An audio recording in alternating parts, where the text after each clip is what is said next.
Well, good morning, everybody. How are you? We're gonna get started today. We are from the Crazy Horse Steakhouse, and we're gonna make a couple of what are called compound butters to go over those steaks and pork chops. And what a compound butter is it's a butter that is, you can infuse anything into it. You can make a honey butter or a honey cinnamon butter. That's a compound butter. We're gonna make a ribeye steak later, but what we're gonna put over that ribeye steak is a smoked tomato. And again, it's a tomato from here and basil butter. And so we got fresh basil from Booby Farms and tomatoes. First thing we're gonna do is we're gonna show you how to prepare the tomato. And Ryan's gonna actually get started with putting the wood chips in the, now this is gonna get smoky, okay?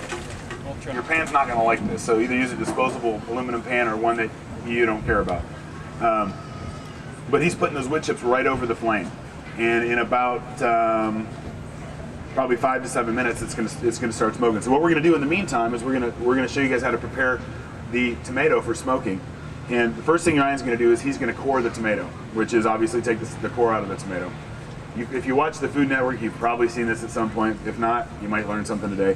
We're gonna put an X across the bottom of the fresh tomato. Okay. Reason being is what we want to do is Ryan's gonna take that and he's gonna drop it in boiling water now. Okay, about 30 seconds. What that's going to do, it's going to sweat the tomato. It's going to make the tomato release its skin.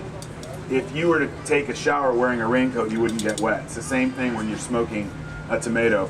The skin actually repels the smoke. We want the tomato, the flesh of the tomato. This tomato butter is, we put it on our bread from the restaurant yesterday. It was amazing. So these things are very versatile. They're not, just for a steak. You can do them on all sorts of stuff. So as you can see, once we've shocked that tomato, the skin basically just falls off.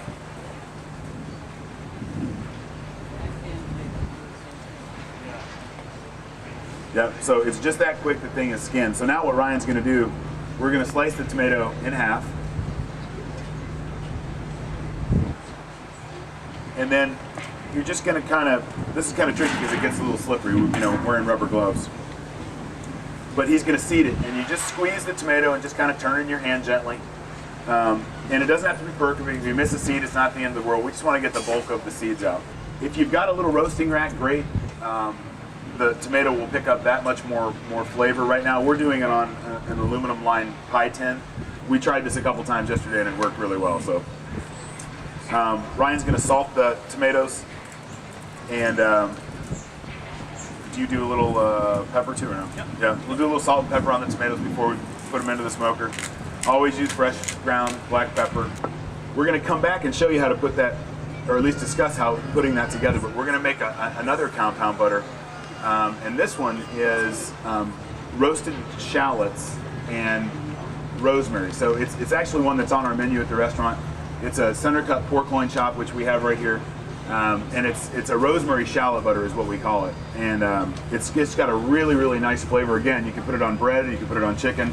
Doesn't matter, it's fantastic on both. The smoked tomato basil butter, what we're talking about, is really good on a delicate, like on a lighter, like a whitefish.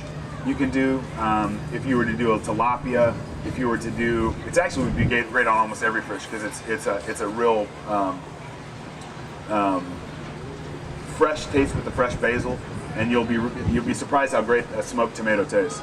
So what we're going to do next is, or first for this one is, we're going to caramelize or saute these shallots. We're going to mince up a shallot, and he's getting some olive oil cooking.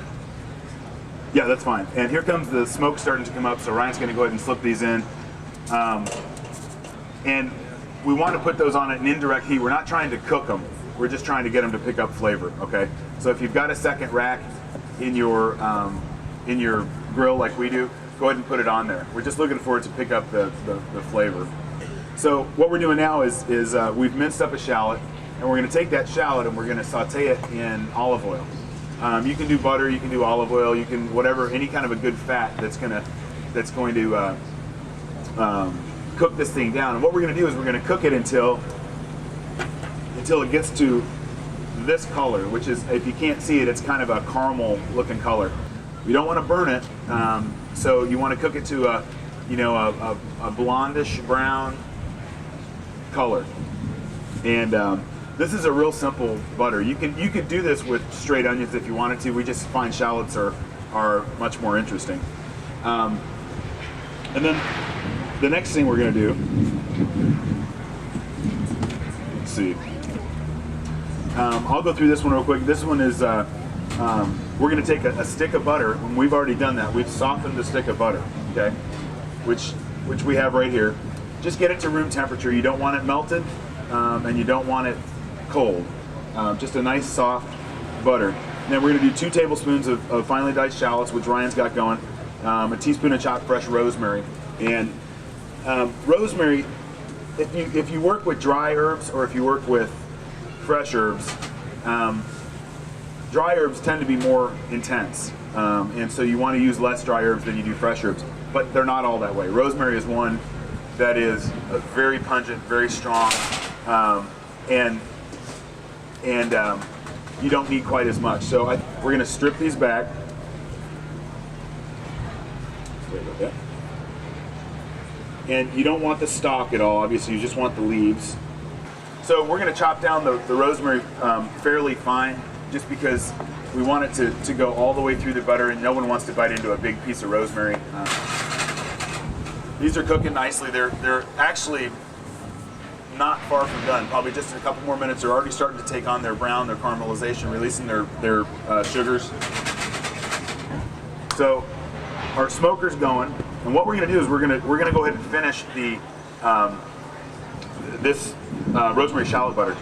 So what we're doing now is we've got the soft butter, we've added the rosemary, we've added a little bit of salt. We're going to adjust the salt at the end because you never want to oversalt. You can't unsalt, you can always add more salt. We've got a little pepper in there. We've got some garlic. We added a little bit of chopped garlic.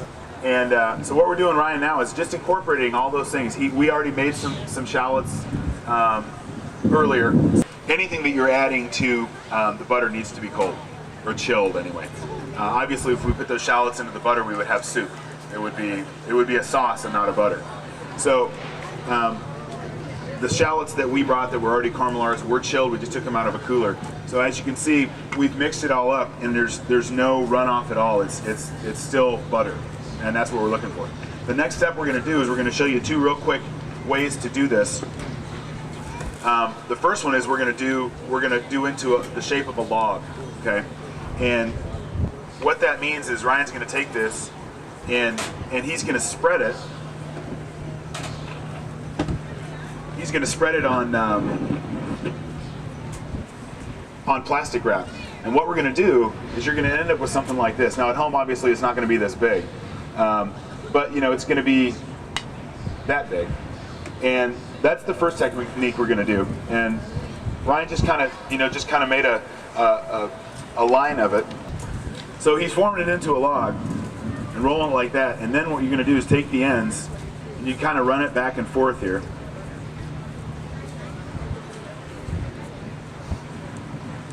Twist up your ends. Just kind of run it back and forth, kind of like a rolling pin, okay? And then you're going to chill that. Okay, you don't have to freeze it, it's just chilled. Remember, it's butter. As soon as it takes its temperature back, it's going to harden back up. Here's the second technique you can do for making a butter. If you're entertaining, you want to be just a little bit fancier, or if you own a restaurant and you want to be a little bit nicer presentation, you're going to take that butter and you're going to put it into a pastry bag. If you don't have a pastry bag, you can actually do this. If you just have a little pastry tip, you can do it in, you can take a Ziploc baggie, cut the corner out of a Ziploc baggie, drop the pastry tip down in it, and then work it down into the corner. And what Ryan's going to do here is we're going to pipe these out on wax paper, plastic wrap, it really doesn't matter. We're using parchment paper. And he'll knock those down. We'll pipe out little flowers, you know, or stars, or whatever you want to call them. It's soft, you refrigerate it, and then it'll maintain that shape, okay?